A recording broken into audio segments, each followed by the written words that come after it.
दोस्तों नमस्कार, मैं जलस सिंह एक नए ब्लॉग में आप सभी का स्वागत करता हूं, अभिनंदन करता हूं। क्या पाकिस्तान में मची है अफरा तफरी?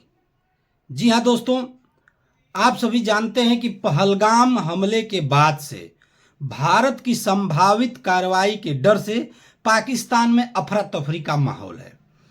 और अभी ताजा उदाहरण यह देखने को मिला है कि पाकिस्तान के बलूचिस्तान प्रांत में जो बलूचिस्तान लिबरेशन आर्मी है बीएलए के द्वारा पाकिस्तान के बलूचिस्तान के दो शहर कलात और मंगोचक में बीएलए ने कब्जा कर लिया है।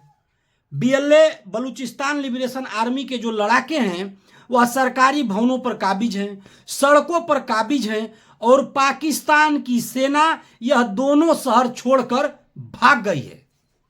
मित्रों, एक तरफ पाकिस्तान के हुक्मरान बड़ी बड़ी बातें कर रहे हैं, भारत को मिसाइल और परमाणु अटैक की धमकी दे रहे हैं, और दूसरी तरफ उनके अपने प्रांत के अपने शहर उनसे संभल नहीं रहे हैं और वहां के आंतरिक मामलों में ही घमासान मचा हुआ है।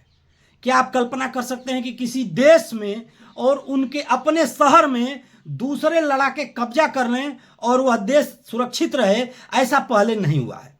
तो दोनों शहरों पर बलूच आर्मी का पूर्ण तरह से इस समय कब्जा हो चुका है। दूसरी तरफ आपको मैं बता दूं, पाकिस्तान के विदेश मंत्री 2:30 बजे रात को जग जाते हैं, प्रेस कॉन्फ्रेंस करते हैं और कहते हैं कि भारत इतने घंटे में हमला कर देगा, उतने घंटे में हमला कर देगा। और वहां के चाहे विदेश मंत्री हों, चाहे गृह मंत्री हों, चाहे रक्षा मंत्री हों, ये सारे लोग एक सुर से एटॉमिक युद्ध की धमकी दे रहे हैं।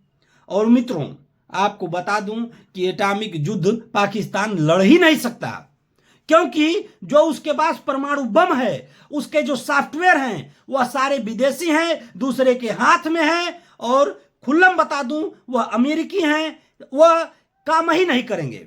और जो उनका J-17 लड़ाकू विमान है वह केवल डब्बे के अलावा कुछ नहीं है। उस विमान को म्यांमार ने उनकी तकनीकी खराबी के कारण डब्बा करार देते हुए अपने देश की आर्मी से उसको निकाल करके बाहर कर दिया। यह हाल है। F-16 जो विमान है उनके पास अमेरिका का दिया हुआ एकमात्र युद्धक सक्सेसफुल विमान जो थोड़ा मोड़ा है, उस विमान को अमेरिका ने कह रखा है कि वह किसी देश के खिलाफ युद्ध में इस्तेमाल नहीं होगा, और वो खासकर भारत के खिलाफ। और दूसरा मित्रों, चाइना में एक रिपोर्ट छपी है और चाइनीज सेना ने वहां पर रिपोर्ट जो छापी है उसमें कहा गया है कि जो भारत के पायलट हैं, अब चीन के 2.5 पायलट बराबर भारत के 1 पायलट, यह इतनी सटीक ट्रेनिंग भारतीय सेना की, भारत के जवानों की, भारत के पायलटों की है। और पिछले दिनों जब आप देखे होंगे, जब बालाकोट में भारतीय सेना ने एयर स्ट्राइक किया था, की सेना ने जवाब देने के लिए अपने कुछ फाइटर प्लेन भारत के तरफ भेजे थे, और एमरान एक मिसाइल है जो F-16 में लगती है, उससे भारत के तरफ आक्रमण करने की कोशिश की गई थी। तो भारत के अभिनंदन ने MiG-21 से, जो एक 4th जनरेशन का विमान है, और जो अमेरिकी फाइटर जेट है F-16 वो 4.5 जनरेशन का विमान है, उसको पीछा ही नहीं किया, मारकर गिरा भी दिया था। तो ये केवल और केवल युद्ध हथियारों से नहीं लड़ा जाता, जज्बा और जुनून से लड़े जाते हैं। और भारत के जो सैनिक हैं, जो पायलट हैं, उनकी ट्रेनिंग बेहतरीन है।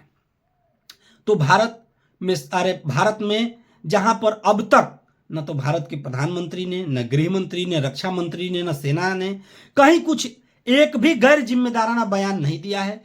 केवल ये लोग कह रहे हैं कि जिन्होंने पहलगाम में निहत्थे पर्यटकों की हत्या की है वो भी धर्म पूछकर उनको जवाब मिलेगा।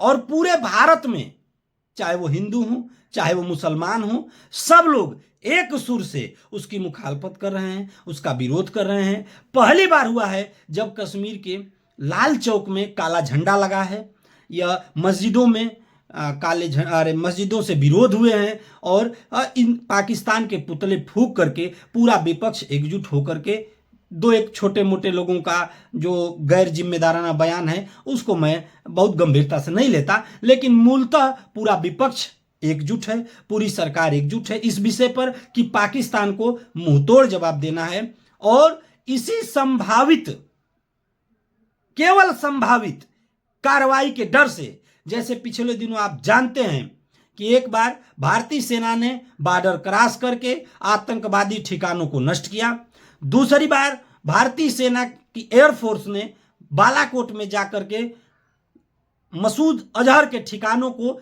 ध्वस्त किया। तो संभावित, और जानते हैं मोदी जी की शैली, भारत सरकार की शैली, और एक बार जब कमिटमेंट ये लोग कर लेते हैं तो फिर अपने आप की नहीं सुनते हैं।